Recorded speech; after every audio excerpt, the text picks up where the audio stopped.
gotta create your pathway. You gotta create your pathway. You gotta create your pathway. You gotta create your pathway.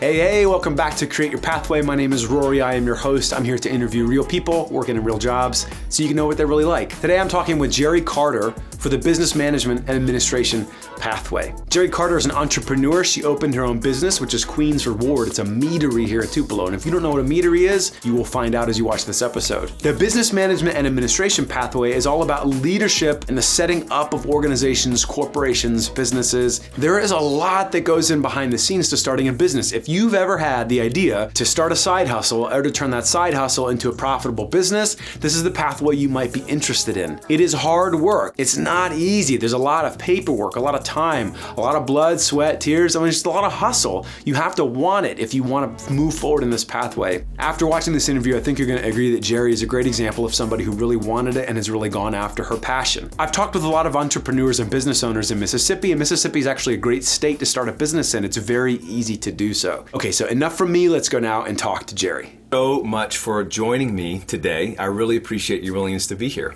Thank you. I'm glad to be here. To start, why don't you tell us your role? And so maybe that involves a title, but obviously there's a lot that goes into that title. And so maybe combine that with what do you actually do on a day-to-day basis? Okay, my name is Jerry Carter. I am owner and mead maker at Queen's Reward Meadery. And people go, what is a meadery? Well, I'll tell you. It has nothing to do with meat. It's actually, we are a winery. We make wine with honey. And so wine with honey is called mead. So instead of calling it a winery, it's called meadery. That's M-E-A-D, not M-E-A-T, right, exactly, in case anyone's hearing exactly. us. Very good. Yes. So I am the owner and mead maker. I'm here every day doing paperwork. I'm here making mead and tending to the product as it's in the tank and as it's being made. We're filter it, we bottle it. I go out across the state and I tell people about it, and I'm in my tasting room and I'm pouring it. And so it's like, it's a lot.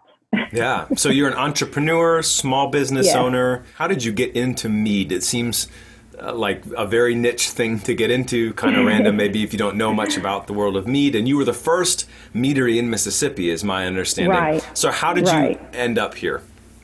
Well, I was actually a kindergarten and first grade teacher before this world. Really? So, and I love teaching. But my husband and I were making wine at home just as a hobby, using kits. And we had been doing it for a while and we thought we were getting good at it. And so we decided we wanted to see if we could make some wine without a kit, make it all by ourselves. So we don't grow really great wine grapes in Mississippi. I was kind of limited to what we could use. So I started doing some research and found a recipe to make wine with honey. Well, there's plenty of honey in Mississippi. I can even get that at the grocery store. So we got some and we made our first batch, and it was okay, but I had never had mead. So I went to the liquor store to buy some to see how what we made compared to what was out there.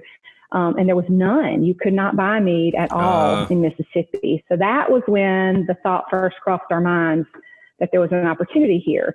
Mead, after doing some research, we discovered that mead is a very up and coming industry as far as the world of alcohol is concerned. It's like it's kind of on the heels of craft beer. So we realized that there was an opportunity. So that's kind of how we got started.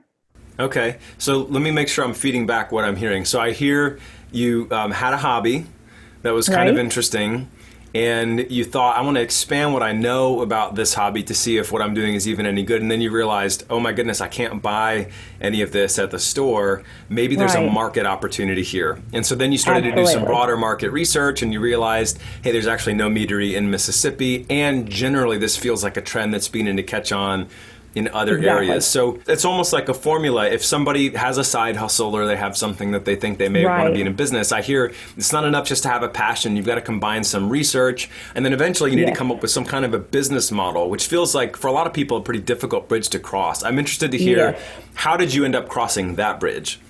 That is a huge challenge. And for someone that doesn't come from the business world, I come from the world of education. It was daunting.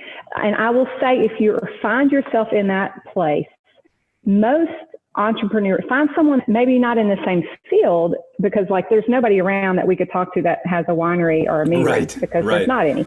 But I could find other people around that had started businesses that were successful, and I could go to them. And usually people who have gone down this path are eager to share and to help and to give you some guidance, because it's not an easy task. So I found a mentor that basically my husband, because he's an entrepreneur too. So he walked me through the process of getting our business plan together and doing, and it takes a lot of planning. It's not something you just jump in and do. We have a lot of people that will come to the meadery and go, oh, I'm going to do this and I'm going to open in about a year. And I'm like, oh, so you've already submitted all of your paperwork to the federal government and you've already done, and they're like, what? So I'm going, no, it took us, it was about 2 years worth of paperwork before we ever opened our doors.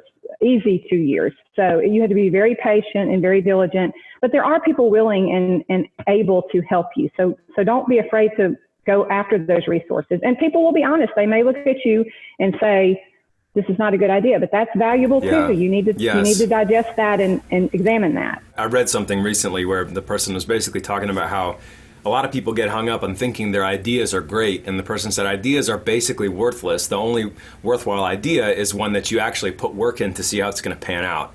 In other words, that once you see the result, that you put the work in over time. So let's think about the broader category of entrepreneurship. So this is the idea, like you start something that wasn't there before. You own your own business, which is very different from, so when you're a teacher, you're like an employee in a system. Typically, depending on where you worked, either a government employee or a private employee. And that's very different from owning your own business. I wonder if you could speak to maybe the compare and contrast of working in someone else's organization versus being a business owner, founder. Just management in general, management of my time, because there's not a bell that's going to ring and tell me it's time to go to the next class. It's all on me. Management of money. There's a lot to have to think about with taxes and just, buying equipment and materials and things that go into the product, and how much are you going to make? Is it going to cover the cost of what you put in? And there's management of expectations for myself and for my employees. It's just, that has been something that I have really, it's been a real challenge for me, and that I continue to work at. I'm so much better than where I was when I started, but I still have a long way to go. That's my personal area of growth that I'm working on, because it's just always something new to have to keep lots of balls in the air. Absolutely. Yeah. And I've coached a good number of entrepreneurs, and the shift from I'm doing something that I love because I love it to I'm managing the team who's helped me doing the thing, that shift is always very difficult. It can be hard to let go. And I think this is because if you have an idea that you care about and it has good business potential, you can be protective over it. It's a brand that you're developing. Exactly. So thinking about students who might be watching this, you're not at a point where you maybe feel like you're ready to start your own business or something like that. But I think there are some principles that you could start to live and kind of lean into in your life. One of those principles is being more careful with what you do with money. So in other words, don't just spend it on things you don't need. Whenever you get some, set some aside and save it. Absolutely. What are some other ideas for a student right now, think, maybe 8th grade or high school, that if they want to be an entrepreneur, what are some ways they can experiment, ways they can grow in that direction right now? Look for opportunities to observe. If you have a friend or a family member that is an entrepreneur, see if you could, even if you're not getting paid, just volunteer. Just be there and watch and observe, because you can learn so much. The fact that my husband's an entrepreneur, there are so many days I'm going to him going, okay, how do I do this? How do I manage this? Show me how you have figured this out. And our businesses are completely opposite, but the principle a lot of times is the same. The other advice I would give is don't be afraid of making a mistake, because what you feel like may be a mistake is actually just part of you figuring out where you're actually going to end up. Does that make sense? At first you feel you have expectations and you see these people that are entrepreneurs, but what you don't see is all the things that they messed up on in their process to get there. And so that's kind of part of the learning process. It's not fun, but it's not a bad thing all the time. I, as a mom, also, I think a struggle that students have today, there's so much out there on the internet, and they see so much, and these people that seem and appear to be so, even people that just play video games for a living. I mean, they see it everywhere. These people that are so successful, they don't see all that happened before that. And I know that my own children and some friends of mine's children, you feel a responsibility you feel like you got to know where you're going to end up before you can start. Well, let me tell you, that's not true with anybody. No. Nobody knows where they're going to end before they start. So you don't have to have all the answers before you take that first step. And you're not messing up. Like I have a master's degree in education. Guess what? I'm not teaching. But that doesn't mean those years of education were wasteful to me. Not at all. Those grew me into who I am now, and I'm using a lot of those same principles and knowledge. Now, I wish I had paid better attention in chemistry class. I was teaching kindergarten and first grade. I wasn't thinking I was going to use chemistry. I use chemistry every day now. So even if it's something you don't feel like is terribly relevant, don't tune it out. You never know what may come up. But don't be afraid to do the hard work. You also realize that what you see when you walk in, if you were to walk into my business, which obviously students aren't going to be a part of this yet. Right. But you walk in or you see that YouTuber, they look like they have it all together. You don't see all the hard work that went on before they turned on that camera.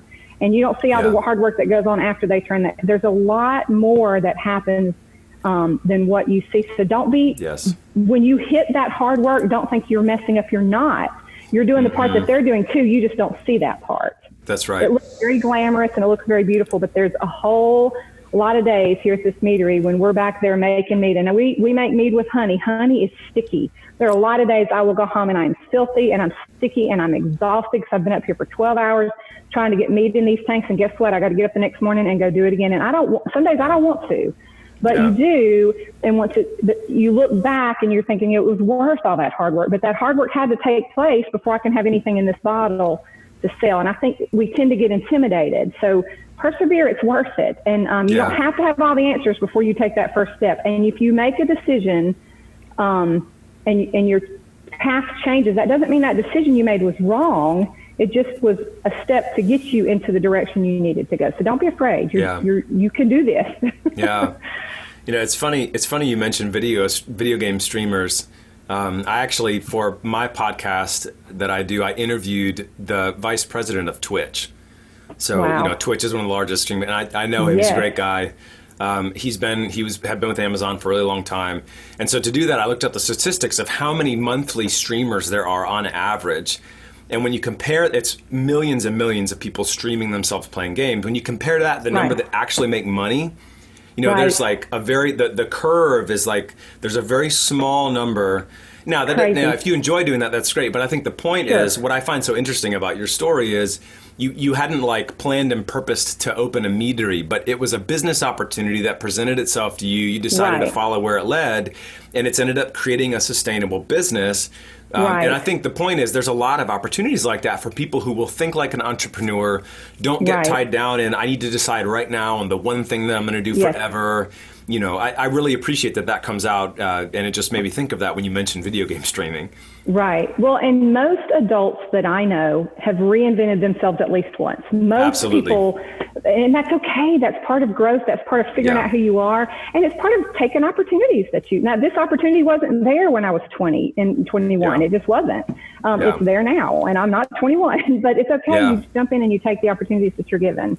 That's right. Yeah, I mean, you know, so like think about the people that are Instagram famous, right? Like all you see is the tip of the iceberg. You don't see the reality of the substance that goes into that. And I think what ends up happening is you start judging yourself and your own efforts by whether they meet how this person looks, and that's ridiculous because like you don't have to be that person, and there are so few people that can be that person. Why put such an unrealistic expectation in yourself when there's a lot of other opportunities for you to like make a good life for yourself and be happy?